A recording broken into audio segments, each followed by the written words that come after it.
മക്കളെ, അപ്പൊ നിങ്ങളെല്ലാം കാത്തിരുന്ന വീഡിയോ ആയിട്ടാണ് മിസ് വന്നിട്ടുള്ളത്. ഓൾ ഇമ്പോർട്ടന്റ് ഡയഗ്രാംസ് നമ്മുടെ 12th ബോട്ടണി എക്സാമിൽ, അതായത് ബയോളജിയിൽ തന്നെ നമ്മൾ ബോട്ടണിയിലെ സെക്ഷനിലുള്ള എല്ലാ ഇമ്പോർട്ടൻറ്റ് ഡയഗ്രാംസും ആണ് ഡിസ്കസ് ചെയ്യാൻ പോകുന്നത്. വീഡിയോ കംപ്ലീറ്റ് ആയിട്ട് കാണണം and you have to share ഈ വീഡിയോ കേട്ടോ. മാക്സിമം ഫ്രണ്ട്സിന് വേണ്ടിയിട്ട് ഷെയർ ചെയ്ത് കൊടുക്കുക, അവർ പഠിക്കട്ടെ. അപ്പോൾ നമുക്ക് വേഗം തന്നെ സ്റ്റാർട്ട് ചെയ്യാം. ഫസ്റ്റ് നമ്മുടെ sexual reproduction in flowering plants ആണ്. അതിൽ നിങ്ങൾക്ക് കാണാനായിട്ട് സാധിക്കും ഈ ഒരു diagram. LS of A flower ആണ് തന്നിട്ടുള്ളത്. ഓരോ ഭാഗവും ലേബൽ ചെയ്യാനായിട്ട് ഓർത്ത് വെക്കണം. Style, stigma, anther, petal, filament എന്നുള്ളതാണ്. ആൻഡ് ഇവിടെ നിങ്ങൾക്ക് 3 dimensional cut section of N anther കാണാം. ഇവിടെ നമ്മുടെ anther and this is the filament. അതിനെ നമ്മൾ ഇതാ സെക്ഷൻ എടുത്ത് കഴിയുമ്പോൾ, അതായത് ഈ ഒരു 3 dimensional സെക്ഷൻ നോക്കുമ്പോൾ ഇവിടെ നോക്കിക്കേ, പോളൻ ഗ്രെയിൻസ് കാണാം, ലൈൻ ഓഫ് ഡിവിഷൻസ് കാണാവുന്നതാണ്. ഈ ഒരു ഡയഗ്രാം ഓർത്ത് വെക്കണം. വളരെ ഇമ്പോർട്ടൻ്റ് ആയിട്ടുള്ള ഡയഗ്രാമാണിത്. ഈ ഒരു ഡയഗ്രാം എന്ന് പറയുന്നത് മസ്റ്റായിട്ട് നിങ്ങൾ എന്ത് ചെയ്യണം, എക്സ്പെക്ട് ചെയ്യേണ്ട ഒരു ഭാഗമാണിത് ഇത് കേട്ടോ. കാരണം മറന്നു പോവണ്ട. യെസ്, ഈ ഒരു ഡയഗ്രാം എന്ന് പറയുന്നത് നിങ്ങളോട് റീഡ്രോ ചെയ്യാനായിട്ടും ലേബൽ ചെയ്യാനായിട്ടും ക്വസ്റ്റ്യൻ വരുന്ന ഒരു ഭാഗമാണ്. വളരെ ഇമ്പോർട്ടൻ്റ് ആണ്, വളരെ ഇമ്പോർട്ടൻ്റ് ആയിട്ടുള്ള ഡയഗ്രാമാണ്. സ്പെസിഫിക് ആയിട്ട് ഈ വോൾ ലെയേഴ്സ്, എപ്പിഡേമസ്, എൻഡോത്തീഷ്യം, അതുപോലെ മിഡിൽ ലെയേഴ്സ്, പിന്നെ മൈക്രോസ്പോർ, മദർ സെൽ, അതുപോലെ തന്നെ ട്രപ്പീറ്റം. ഈ എല്ലാ വോൾ ലെയേഴ്സും അതിൻ്റെ ഫംഗ്ഷൻസും ഡീറ്റെയിൽ ആയിട്ട് പഠിക്കണം. Enlarged view of 1 microsporangium showing wall layer എന്ന് ചോദിച്ചാൽ എന്ത് വരണം? ഈ ഒരു ഡയഗ്രാമാണ് വരയ്ക്കേണ്ടത്. Transverse section of young anther എന്ന് പറഞ്ഞാലോ അത് നമ്മുടെ ഈ ബട്ടർഫ്ലൈ ഡയഗ്രാം ആണെന്ന് ആലോചിച്ച് വെക്കുക. ആൻഡ് ഇവിടെയാണ് നമുക്ക് എന്ത് കാണാൻ പറ്റുന്നത്? ഡിഹൈസ്ഡ് ആന്തർ. ഡിഹൈസ്ഡ് ആന്തർ ആണെങ്കിലോ ഈ പോളൻ ഗ്രെയിൻസ് ഡിഹൈസിൽ നിൽക്കുന്ന, ഡെയ്സൻസിന് വേണ്ടിയിട്ട് നിൽക്കുന്ന ഒരു ഡയഗ്രാം ആയിട്ട് കാണാനായിട്ട് സാധിക്കും. ആൻഡ് ഇവിടെ നമ്മുടെ പോളൻ ഗ്രെയിൻ ആണ് കാണുന്നത്. അതായത് ഇലക്ട്രോൺ മൈക്രോഗ്രാഫിന്റെ ചിത്രം കാണുമ്പോൾ നമുക്ക് കാണാൻ കഴിയും വളരെ ബ്യൂട്ടിഫുൾ ആയിട്ട് എക്സൈനിൽ ഓർണമെന്റേഷനോട് കൂടിയിട്ടുള്ള പോളൻ ഗ്രെയിൻസ് ആണ് കാണാൻ സാധിക്കുന്നത്. NCERT കൊടുത്തിട്ടുള്ള ഡയഗ്രാമാണ്. And this is the pollen tetrad. നമ്മളൊക്കെ അറിയാം, മൈക്രോസ്പോർ, മദർ സെൽ, മിയോസിസ് നടന്ന് 4 ഡിവിഷൻ നടന്നിട്ട് എന്തോ ഉണ്ടാകുന്നത് 4 എണ്ണം. That is the pollen tetrad. അപ്പോൾ ഈ 4 മൈക്രോസ്പോർ ഉണ്ടാകുന്നതാണ് എന്ത്? പോളൻ ഗ്രീൻ ടെട്രാഡ് എന്ന് പറയുന്നത്. അത് പിന്നീട് എന്താകുന്നു? വാക്യൂൾ ഫോർമേഷൻ നടക്കുന്നു, ന്യൂക്ലിയസ് നടക്കുന്നു, പിന്നെ അസിമെട്രിക് സ്പിൻഡിൽ ഫോർമേഷൻ നടന്ന് ലാസ്റ്റ് നമുക്ക് 2 സെൽഡ് സ്റ്റേജ് ആയിട്ട് കിട്ടും. അപ്പോൾ ഈ 2 സെൽഡ് സ്റ്റേജ് ആണ് നിങ്ങൾ ഈ കാണുന്നത്. 1 is vegetative cell and the next 1 is generative cell. ഈ ഡയഗ്രാം പക്കായിട്ട് തന്നെ എന്ത് ചെയ്യാം, പഠിച്ചു വെക്കാം. Then stages of microspore maturing in the pollen grain. Microspore എന്ത് ചെയ്യുന്നു? പോളൻ ഗ്രെയിനിലേക്ക് മെച്ചുവർ ആവുന്നതാണ് ഈ ഒരു സ്റ്റേജിൽ കാണാൻ കഴിയുന്നത്. അപ്പം നോക്കിക്കേ, പോളൻ പ്രോഡക്ട്സ് എന്ന് പറയുന്നത് ബി പോളൻസ് ഒക്കെ എന്താണ്, അത്ലറ്റ്സും റേസിംഗ് ഹോഴ്സസിനും ഒക്കെ വേണ്ടിയിട്ട് അവർ ഉപയോഗിക്കുന്നതാണ്. അപ്പം നല്ല രീതിയിലുള്ള ന്യൂട്രിയൻസും എനർജിയും ഒക്കെ കിട്ടുന്ന ഒന്നാണ് എന്ത്? പോളൻ ടാബ്ലറ്റ്സ് എന്ന് പറയുന്നത്. പിന്നെ നമുക്ക് പിസ്റ്റിൽ, ഫീമെയിൽ ഗമറ്റോഫൈറ്റ് എന്ന് പറയുന്നത് എന്താ? എംബ്രിയോസാക്ക് ആണ്. അതിന് മുന്നേ നമുക്കറിയാം ഫീമെയിൽ സ്ട്രക്ചറൽ ഫ്ലവർ എന്ന് പറയുന്നത് പിസ്റ്റിലാണ്. ഇവിടെ സ്റ്റിഗ്മ, സ്റ്റൈൽ ആൻഡ് ഓവറി കാണാനായിട്ട് സാധിക്കും. സ്റ്റിഗ്മ ഇവിടെ syncarpous ഓവറിയാണ്, multi carpellary syncarpous ഓവറിയാണ്. Syncarpous എന്ന് പറയുമ്പോൾ ഫ്യൂസ്ഡ് ആണ് അല്ലേ. ആൻഡ് ഇവിടെയോ മൾട്ടി കാർപ്പലറി അപ്പോ കാർപ്പസ് ഗൈനീഷ്യമാണ്. അപ്പോ കാർപ്പസ് എന്ന് പറഞ്ഞാൽ ഫ്രീ ആയിട്ടുള്ളതാണ്. And this is the ഒബ്യൂൾ. നമ്മുടെ അനാട്രോപ്പസ് ഒബ്യൂൾ ആണ് ഇവിടെ കൊടുത്തിട്ടുള്ളത്. ഇത് ലേബൽ ചെയ്യാനായിട്ട് പഠിച്ചു വെക്കണം. ചലാസൽ പോള് ഇവിടെ ഓപ്പണിംഗ് ഉള്ള ഭാഗം മൈട്രോപ്പൈലാണ്. ഇതാണ് ആ സ്റ്റോക്ക് എന്ന് പറയുന്നത്, നമ്മുടെ ഫ്യൂണിക്കൽ. ആൻഡ് ഇവിടെ നിങ്ങൾക്ക് എന്ത് കാണാം? മൈക്രോപൈലാർ പോള് കാണാം, outer integument, inner integument, and this is the nucellus. And ഇവിടെയാണ് നമ്മുടെ എംബ്രിയോ സാക്ക് ഉള്ളത്. ഇവിടെയാണ് എംബ്രിയോ സാക്ക് ഉള്ളത്, മറന്നു പോകണ്ട കേട്ടോ. ദെൻ ഇവിടെ നോക്കിക്കേ, ഈ ഒരു ഡയഗ്രാം നല്ല രീതിയിൽ നോക്കിക്കോ. Micropylar and megaspore mother cell, ഇതാണ് നമ്മുടെ nucellus.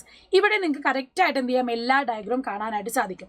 Parts of the ovule showing a large megaspore mother cell, dyad and tetrad of megaspores ആണ് ഇവിടെ കാണാൻ സാധിക്കുന്നത്. അതായത് നമ്മുടെ ഈ പറയുന്ന megaspore mother cell meiotic division നടന്നിട്ടാണ് എന്ത് ചെയ്യുന്നത്, മെഗാസ്പോർസ് ഉണ്ടാക്കുന്നത്.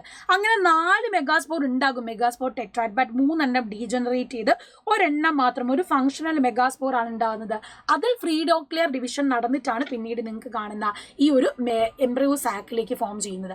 അങ്ങനെ 3 സിനേർജ്, അതായത് 2 സിനേർജിറ്റ്സും ഒരു എക്സെല്ലും, അങ്ങനെ എഗ് അപ്പാരറ്റസും ഇവിടെ ആന്റിപോഡൽസും ഉണ്ടാകും. അത് പിന്നെ സെൻട്രൽ സെല്ലും പോളാർ ന്യൂക്ലിയായിട്ട് മാറും.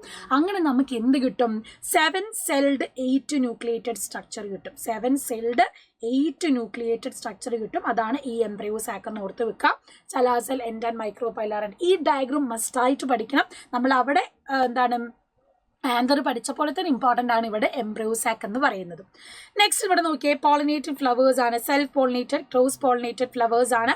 അതുപോലെ തന്നെ വരുന്നതാണ് എന്ത്? ഈ ഒരു ക്ലീസ്റ്റോഗാമസ്, പിന്നെ ഇൻസെക്ട് പോളിനേഷൻ, വിൻഡ് പോൾ, പല പോളിനേഷൻ അനുസരിച്ചുള്ള ഫ്ലവേഴ്സ് ആണ് കൊടുത്തിട്ടുള്ളത്. അപ്പോൾ ഈ ഒരു വിൻഡ് പോളിനേറ്റഡ് ഫ്ലവേഴ്സ് പറയുമ്പോൾ നമുക്ക് ഇതിൽ ഓരോ പോളിനേഷനെ കുറിച്ച് പഠിക്കണം. പോളിനേറ്റിംഗ് ആയിട്ടുള്ള, അതായത് wind pollinating flowers, insect pollinating flowers, water pollinating flowers, അവരുടെ പ്രത്യേകതകൾ, ഡിഫറെൻറ്റ് ഫീച്ചേഴ്സ് എന്തായാലും നിങ്ങൾ പഠിച്ചിട്ട് പോകേണ്ടതാണ് കേട്ടോ.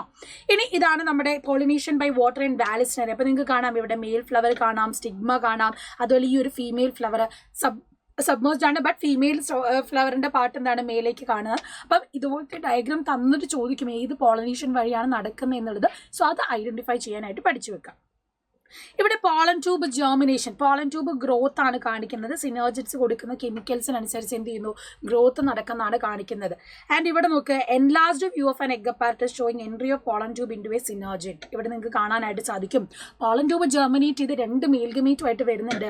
ഒരു മെയിൽഗമേറ്റ് എന്ത് ചെയ്യുന്നു, എക്സെല്ലുമായിട്ട് ഫ്യൂസ് ചെയ്യും, ഒരു മെയിൽഗമേറ്റോ പോളാർ ന്യൂക്ലിയുമായിട്ട് ഫ്യൂസ് ചെയ്യും. അങ്ങനെയാണ് ഡബിൾ ഫെർട്ടിലൈസേഷൻ നടക്കുന്നത് കേട്ടോ. അപ്പോൾ ഫിലിഫോം അപ്പാരറ്റസ് ആണ് ഇവർ ഇങ്ങോട്ട് കൊണ്ടുവരാനുള്ള കെമിക്കൽ സപ്പോർട്ട് കൊടുക്കുന്നത്. ആൻഡ് ഇവിടെ നിങ്ങൾക്ക് കാണാം fertilised embryo sac showing zygote and primary endosperm nucleus. ഈ ഒരു ഫെർട്ടിലൈസേഷൻ നടന്നു കഴിഞ്ഞാൽ എന്താ സംഭവിക്കുന്നത്, ഡബിൾ ഫെർട്ടിലൈസേഷൻ ആണ് അല്ലേ. ഒന്ന് ട്രിപ്പിൾ ഫ്യൂഷനും ഒന്ന് നമ്മുടെ സിംഗമിയുമാണ് നടക്കുന്നത്. അപ്പോൾ ആഫ്റ്റർ ഫെർട്ടിലൈസേഷൻ ഇതാ പ്രൈമറി എൻഡോസ്പെർം സെല്ലായിട്ട് മാറും, ഇത് പ്രൈമറി എൻഡോസ്പെർം ന്യൂക്ലിയസ് ആയിട്ട് മാറും. ഇവിടെ എഗ്ഗിൽ സൈഗോട്ട്, എഗ്ഗും മെയിൽ ഗ്യാമറ്റും കൂടെ ഫ്യൂസ് ചെയ്ത് സൈഗോട്ടായി മാറി. ബാക്കിയെല്ലാം ഡീജനറേറ്റ് ചെയ്യും. സിനർജിറ്റ്സും അതുപോലെ തന്നെ ആൻറ്റിപോഡൽ സെൽസ് ഒക്കെ എന്ത് ചെയ്യും, ഡീജനറേറ്റ് ചെയ്ത് പോകും ഫോർ ദി എംബ്രിയോ പ്രൊഡക്ഷൻ. അത് കഴിഞ്ഞാൽ നമുക്ക് എംബ്രിയോ ഡെവലപ്മെന്റ് കാണാം. സൈഗോട്ട്, അത് കഴിഞ്ഞിട്ട് എന്താണ് pro embryo, globular embryo, heart shaped embryo, പിന്നെ ഇതാണ് മെച്യൂർ എംബ്രിയോ. അപ്പം ഇതാണ് നമ്മുടെ പ്രോ എംബ്രിയോ, ഇത് നമ്മുടെ മെച്യൂർ എംബ്രിയോ. അതിവിടെ എഴുതിയിട്ടുണ്ട്, മെച്യൂർ എംബ്രിയോ. ഓക്കെ, അപ്പോൾ ഇത് ക്ലിയർ ആയിട്ട് തന്നെ ഓർത്ത് വെച്ചോണം. സ്റ്റേജസ് ഇൻ എംബ്രിയോ ഡെവലപ്മെന്റിനെ ഡൈക്കോട്ട് കേട്ടോ. ഡയറക്റ്റ് ആയിട്ട് എംബ്രിയോ ജെനസിസ് അല്ലെങ്കിൽ എംബ്രിയോ ഡെവലപ്മെന്റൽ സ്റ്റേജസ് ഒക്കെ ചോദിക്കാവുന്നതാണ്. സോ ഇവിടെ നോക്കിക്കേ, plumule, cotyledons 2 hypocotyl, radicle, root cap. ഈ ഡയഗ്രാം കണ്ടിട്ട് എന്താ നിങ്ങൾക്ക് തോന്നുന്നത്, പ്രോപ്പർ ആയിട്ട് തന്നെ ഡൈക്കോട്ട് എംബ്രിയോയും മോണോകോട്ട് എംബ്രിയോയും ഡയഗ്രാം ചോദിക്കുന്നതാണ് കോട്ടിലഡൻസ് ഐഡന്റിഫൈ ചെയ്യാൻ. അതുപോലെ തന്നെ ഇവിടെ നിങ്ങൾക്ക് കാണാം single cotyledons, scutellum, coleoptile, epiblast, radicle, root cap, coleorhiza. Label ചെയ്യാൻ മസ്റ്റായിട്ട് പഠിച്ചിട്ട് പോകേണ്ട ഡയഗ്രാമാണിത്. സീഡിലേക്ക് വരുമ്പോഴും നമുക്ക് ഇവിടെ കാണാൻ പറ്റും ഡൈക്കോട്ട് സീഡ്, അതുപോലെ തന്നെ മോണോകോട്ട് സീഡ്. കൂടുതലായിട്ട് ചോദിക്കുന്നത് ഈ ഒരു മോണോകോട്ട് സീഡാണ്. അല്യൂറോൺ ലെയർ, ഈ ഒരു ലെയർ പ്രോട്ടീൻ ലെയറിനെ നമ്മൾ അല്യൂറോൺ ലെയർ എന്നാണ് പറയുന്നത്. പിന്നെ pericarp, endosperm, coleoptile, plumule, radical, കോളിയോറൈസ, ഇതൊക്കെ സ്ഥിരമായിട്ട് ചോദ്യം വരുന്നതാണ് കേട്ടോ. ദെൻ നമ്മൾ പാർത്തനോകാർപ്പിക് ഫ്രൂട്ട്സ്, അതുപോലെ തന്നെ ഫോൾസ് ഫ്രൂട്ട്സ് പഠിക്കുന്നതാണ്. ഫോൾസ് ഫ്രൂട്ട് വരുന്ന സമയത്ത് തലാമസിൽ നിന്നാണ് എന്ത് ചെയ്യുന്നത്, ഫ്രൂട്ട് ഉണ്ടാവുന്നത്, ഓവറിയിൽ നിന്നല്ല. അപ്പം ഇവിടെ കാണാം ഇത് തലാമസ് ആണ്, ഇതാണ് സീഡ്, ഇത് എൻഡോകാർപ്പാണ് കേട്ടോ. ഈ ഒരു ലെയർ എൻഡോകാർപ്പാണ്, ഇതാണ് മീസോകാർപ്പ്. സ്ട്രോബെറിയിലും ഇതാണ് തലാമസ്, ഇതൊരു ആക്നെ, ആ ഒരു ഔട്ടർ റീജിയനെ ആക്നെ എന്നാണ് പറയുന്നത്. So false fruit of apple and strawberry പഠിച്ചു വെക്കാം. പാർത്തനോകാർപ്പിക് ഫ്രൂട്ട് ചോദിച്ചാൽ ബനാനയാണ് എക്സാമ്പിൾ ആയിട്ട് പഠിക്കേണ്ടത്. ബയോടെക്നോളജി പ്രിൻസിപ്പിൾസ് ആൻഡ് പ്രോസസ്സിലേക്ക് വരുമ്പോഴോ നിങ്ങൾക്ക് ഈ ഒരു ഡയഗ്രാം കണ്ടാൽ മനസ്സിലാകും കറക്റ്റായിട്ട് എന്താണ് റീകോമിനന്റ് DNA ടെക്നോളജി എങ്ങനെ ഉണ്ടാവുന്നു. പ്രോപ്പറായിട്ട് നിങ്ങൾക്ക് കാണാം വെക്ടർ DNA, ഫോറിൻ DNA ആണ്. പ്രോപ്പറായിട്ട് സ്റ്റിക്കി എൻസ് വഴി ഇതൊരു ജോയിൻ ചെയ്യുന്നു, അങ്ങനെ റീകോമിനന്റ് DNA ഫോം ചെയ്യുന്നതാണ്. ഈ ഡയഗ്രാം ചോദിക്കാൻ ചാൻസ് ഉള്ളതാണ് കേട്ടോ. And same as like that restriction enzyme cutting both foreign DNA and vector DNA at specific point. Correct പോയിന്റിൽ പോയിട്ട് റെസ്ട്രിക്ഷൻ എൻഡോന്യൂക്ലിയസിനെ കട്ട് ചെയ്യാൻ സാധിക്കും. അത് നമുക്കിവിടെ കാണാം. പ്ലാസ്മിഡുമായിട്ട് ജോയിൻ ചെയ്ത് റീകോമിനന്റ് DNA മോളിക്യൂൾ ഫോം ചെയ്യുന്നു. പിന്നെ ഈക്വളെ എന്ത് ചെയ്യുന്നു, ഡിവൈഡ് ചെയ്ത് ക്ലോണിംഗ് ഹോസ്റ്റ് ഉണ്ടാക്കുന്നതാണ്. NCERTയിലെ ഡയഗ്രാം ആണ്, ഇപ്പോൾ മറന്നു പോകണ്ട. ആൻഡ് ഇത് നിങ്ങൾക്ക് അറിയാലോ, agarose gel electrophoresis, agarose മീഡിയമാണ് use ചെയ്യുന്നത് സീവിങ് ഇഫക്റ്റ് വഴി. ആൻഡ് ഇവിടെ നിങ്ങൾക്ക് കാണാൻ പറ്റും ലാർജസ്റ്റ് ടു സ്മോളസ്റ്റ് ആണ് DNA ബാൻഡ് പോകുന്നത്. ആൻഡ് ഇത് നമ്മുടെ ക്ലോണിംഗ് വെക്ടർ ആണ് PBR 322. ഇവിടെ BAMH1 സൈറ്റ്, അതുപോലെ തന്നെ ഹൈൻ 3 site, ampicillin resistant, tetracycline resistant, ORI site, ROP, ഇതെല്ലാം ലേബൽ ചെയ്യാനായിട്ടൊന്ന് ഓർത്ത് വെച്ചോളാം. DNA നമ്മൾ സെപ്പറേറ്റ് ചെയ്യുന്ന മെത്തേഡ്, ഇതിനെ നമ്മൾ എന്താ പറയുന്നത്, സ്പൂളിംഗ് എന്നാണ് അല്ലേ. സ്പൂളിംഗ് എന്നാണ് DNA ഫ്രാഗ്മെന്റ്സിനെ സെപ്പറേറ്റ് ചെയ്തെടുക്കുന്ന പ്രോസസ്സിനെ നമ്മൾ പറയുന്നത്. പിന്നെ PCR ഉണ്ട്, polymerase chain reaction, denaturation, annealing ഒരു എക്സ്റ്റൻഷൻ ആണ്. ഡീനാച്ചുറേഷൻ, അനീലിംഗ് ആൻഡ് എക്സ്റ്റൻഷൻ ആണ്. സോ ഈ ഒരു കറക്റ്റ് ഓർഡറിൽ ഈ ഡയഗ്രാം കൂടി നോക്കിയാൽ എക്സാമിന് നല്ല രീതിയിൽ തന്നെ നിങ്ങൾക്ക് എന്ത് ചെയ്യാം, സ്കോർ ചെയ്യാനായിട്ട് സാധിക്കും. അങ്ങനെ നമ്മൾ എന്ത് ചെയ്യുന്നു, ആംപ്ലിഫിക്കേഷൻ നടത്തുന്നു. ആൻഡ് ഇവിടെ നിങ്ങൾക്ക് കാണാൻ പറ്റുന്ന എന്താ, സ്റ്റിർഡ് ടാങ്ക് ബയോ റിയാക്ടർ. അപ്പോൾ സ്റ്റിർഡ് ടാങ്ക് ബയോ റിയാക്ടറിലേക്ക് വരുമ്പോൾ നിങ്ങൾക്ക് കാണാനായിട്ട് സാധിക്കും ഇവിടെ acid base for pH control ഉണ്ട്, മോട്ടർ ഉണ്ട്, ഫോം ബ്രേക്കർ ഉണ്ട്, സ്റ്റെറൈൽ എയറൈൽ ഉണ്ട്, ഇവിടെ സ്റ്റീം ഫോർ സ്റ്റെറിലൈസേഷൻ ഉണ്ട്. ആൻഡ് ഇതെല്ലാം കറക്റ്റായിട്ട് നോക്കി വെച്ചോളൂ. സ്റ്റിർഡ് ടാങ്ക് ബയോ റിയാക്ടർ ഉണ്ട്, സ്പാർക്ക് ലാർജസ്റ്റ് ടെറിഡാങ്ക് ബയോറിയാക്ടറും ഉണ്ട്. അപ്പോൾ അതിനനുസരിച്ച് ലേബൽ ചെയ്യാൻ ചോദിക്കാം. അതിൻ്റെ ഡിഫറൻസ് ലാർജ് വോളിയത്തിൽ നമുക്ക് എന്ത് ചെയ്യാം പ്രോഡക്ട്സുകൾ പ്രിപ്പയർ ചെയ്യാൻ സാധിക്കുന്നതാണ് ഈ ബയോറിയാക്ടർ എന്ന് പറയുന്നത്. ദെൻ ബയോടെക്നോളജിൻ്റെ ആപ്ലിക്കേഷനിലേക്ക് വരുമ്പം ഇതാരാ? നമ്മുടെ BT കോട്ടൺ ആണ് അല്ലെ. BT കോട്ടൺ ആണ്. Cotton bollworm, destroy by bollworm and fully mature cotton bull.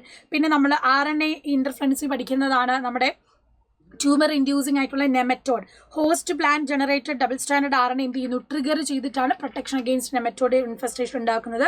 Root of a typical control plant ആണ് അവിടെ കൊടുത്തിരിക്കുന്നത്. Transgenic plant root 5 days after deliberate infection nematode protected through novel mechanism. RNA interference വഴി നമ്മൾ എന്ത് ചെയ്യാണ് അവരെ ആ നൊഡ്യൂൾ ഫോർമേഷനിൽ നിന്ന് പ്രിവെന്റ് ചെയ്തതാണ് ഈ 2 ഡയഗ്രമും കാണിക്കുന്നത്. പിന്നെ സ്ഥിരമായിട്ട് വരുന്ന ഡയഗ്രമാണ്, വളരെ ഇമ്പോർട്ടൻ്റ് ആണ് ഈ ഒരു ഡയഗ്രാം.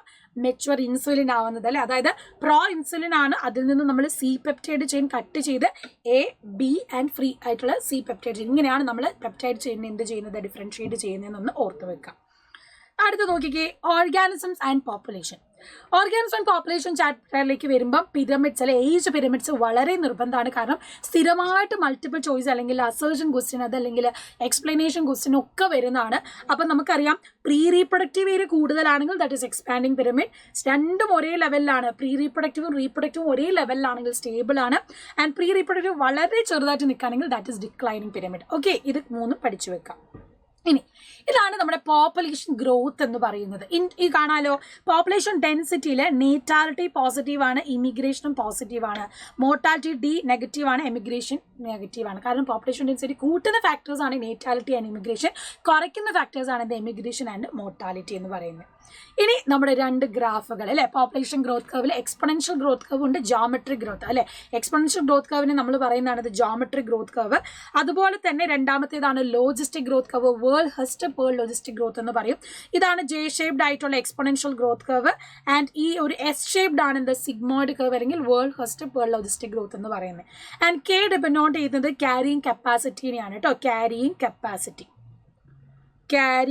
കപ്പാസിറ്റിനെയാണ്. പിന്നെ ഇവിടെ തന്നെ R എന്ന് പറഞ്ഞാൽ എന്താണ്? R എന്ന് പറഞ്ഞാൽ intrinsic rate of natural increase. Intrinsic rate of natural increase ആണ്. റെഡി? ഇനി അടുത്ത് നോക്കിയേ, പോപ്പുലേഷൻ ഇന്ററാക്ഷൻസിലേക്ക് വരുമ്പം ഇവിടെ പോസിറ്റീവ് മ്യൂച്വലിസം ആണ്, നെഗറ്റീവ് രണ്ടും ഡെട്രിമെന്റൽ ആണെങ്കിൽ കോമ്പറ്റീഷൻ ആണ്.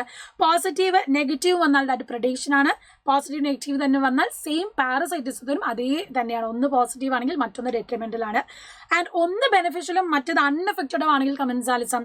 One is negative detrimental but other is unaffected ആണെങ്കിൽ അമൻസാലിസം ആണ്. ഇന്ററാക്ഷൻ ക്ലിയർ ആയിട്ട് പഠിച്ചോളാം. പിന്നെ നമ്മൾ മ്യൂച്വലിസത്തിന് എക്സാമ്പിൾ പഠിക്കുന്ന ഫിഗ് ട്രീ ആൻഡ് വാസ്പ്, പോളിനേഷനും അതുപോലെ തന്നെ ലാർവയുടെ ഡെവലപ്മെന്റിന് വേണ്ടി രണ്ടാളും അങ്ങോട്ടും ഇങ്ങോട്ടും യൂസ്ഫുൾ ആണ്. അതുപോലെ തന്നെ വാസ്പിന് എന്ത് ചെയ്യുന്നു, ലേ ചെയ്യാനും എഗ് ലേ ചെയ്യാൻ പറ്റുന്നു. ബി പോളിനേറ്റർ നമ്മുടെ ഒഫിയറിസ് ഓർക്കിഡിന്റെ സെക്ഷുവൽ ഡിസീറ്റ് അല്ലെ, ഈ പറയുന്ന ബീസുമായിട്ടുള്ള മ്യൂച്വലിസം കാണിക്കുന്നതാണ്. ഈ ഡയഗ്രാംസ് ആണ് ഇവിടെ ഇമ്പോർട്ടൻറ്റ്.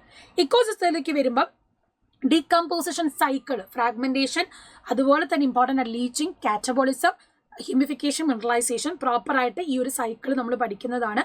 അത് ക്ലിയർ ആയിട്ട് തന്നെ ഓർത്ത് വെക്കുക.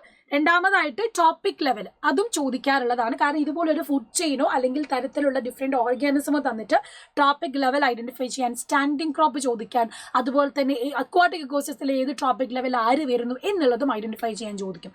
സോ പ്രൊഡ്യൂസറായിട്ട് ഫൈറ്റോപ്ലാങ്ടൺ, ഗ്രാസ്, ട്രീ ആണ്. പ്രൈമറി കൺസ്യൂമറാണ് സെക്കൻഡ് ടോപ്പിക്കിൽ വരിക, zooplankton, grasshopper and cow. Secondary കൺസ്യൂമറിലാണ് birds, fishes, wolf. And tertiary കൺസ്യൂമറിൽ മാൻ, ലയൺ ആണ് വരിക. അപ്പോൾ അത് എക്സാമ്പിൾ ആയിട്ട് ടോപ്പിക് ലെവൽ പഠിക്കാം. എനർജി ഫ്ലോയും നമ്മൾ പഠിക്കുന്നതാണ്. 10% മാത്രമാണ് ട്രാൻസ്ഫർ ചെയ്യുന്നത്, 10% ലോ നമ്മൾ പഠിക്കുന്നതാണ്. ഹീറ്റായിട്ടാണ് അത് എന്ത് ചെയ്യുന്നത്, പുറത്തേക്ക് വരുന്നത്. അപ്പോൾ ആ രീതിയിൽ നമുക്കറിയാം പിരമിഡ് എപ്പോഴും അപ്രൈറ്റ് ആയിരിക്കും, എനർജി എപ്പോഴും കുറഞ്ഞാണ് ഓരോ ടോപ്പിക് ലെവലിലേക്ക് പോകുന്നത്. അതാണ് എനർജി ഫ്ലോ കൊണ്ട് നമ്മൾ മനസ്സിലാക്കുന്നത്. പിന്നെ നമ്മൾ 3 types ഓഫ് പിരമിഡ് പഠിക്കുന്നതാണ്. പിരമിഡ് ഓഫ് നമ്പർ, ഇവിടെ നമ്പർ ആണെങ്കിൽ പിരമിഡ് ഓഫ് നമ്പർ ആണെന്ന് മനസ്സിലാക്കുക. പിരമിഡ് ഓഫ് ബയോമാസ് ആണെങ്കിൽ ഡ്രൈ വെയിറ്റിൽ അല്ലെങ്കിൽ കിലോഗ്രാം മീറ്റർ സ്ക്വയർ ഇൻവേഴ്സിലായിരിക്കും കാണിക്കുന്നത്. ഇനി pyramid of energy, pyramid of number, pyramid of biomass inverted ആയിട്ട് നമുക്ക് കാണാനായിട്ട് സാധിക്കും. അക്വാട്ടിക് ഇക്കോസിസ്റ്റം ഒരു എക്സാമ്പിൾ ആണ്. അക്വാട്ടിക് ഇക്കോസിസ്റ്റത്തിൽ നമുക്ക് പിരമിഡ് ഓഫ് ബയോമാസ് എന്താണ്, ഇൻവേർട്ടഡ് ആയിട്ടാണ് കാണിക്കാൻ സാധിക്കുക. ഇനി പിരമിഡ് ഓഫ് എനർജി വരുമ്പോഴോ ജൂൾ അല്ലെങ്കിൽ കിലോ ജൂൾ ആണെന്ന് മനസ്സിലാക്കുക. അപ്പം സൺലൈറ്റിൽ ഏകദേശം 10 lakh ജൂൾ ഉണ്ടെങ്കിൽ വെറും 10,000 ജൂൾ മാത്രമേ ഇവിടെ എത്തുന്നുള്ളൂ, പ്രൊഡ്യൂസേഴ്സ് എടുക്കുന്നുള്ളൂ എന്നാണ് മനസ്സിലാക്കി വെക്കുക. അപ്പോൾ ആ രീതിയിലാണ് എന്താ പിരമിഡ് ഓഫ് എനർജി വരുന്നത് കേട്ടോ. സോ ഇത്രയാണ് നമ്മളുടെ ഈ ഒരു ഡയഗ്രാം, ഓൾ ഇമ്പോർട്ടൻറ്റ് ഡയഗ്രാം എന്ന് പറയുന്നത്. അപ്പോൾ ഈ ഒരു ഡയഗ്രാം വീഡിയോ എന്തായാലും മാക്സിമം നിങ്ങൾ ഫ്രണ്ട്സിന് ഷെയർ ചെയ്ത് കൊടുക്കുക. എല്ലാ ഇമ്പോർട്ടൻറ്റും ഡയഗ്രാംസും നമ്മൾ ഈ വീഡിയോയിൽ ഇൻക്ലൂഡ് ചെയ്തിട്ടുണ്ട്. അപ്പോൾ കൂടുതൽ ക്വസ്റ്റ്യൻസ് ഡിസ്കസ് ചെയ്യാൻ കറക്റ്റായിട്ട് നമ്മുടെ ഇന്നത്തെ മാരത്തോൺ ലൈവിലേക്ക് വരെ സൂപ്പർ 60. അപ്പോൾ എല്ലാവർക്കും ഓൾ ദ ബെസ്റ്റ്. ബൈ.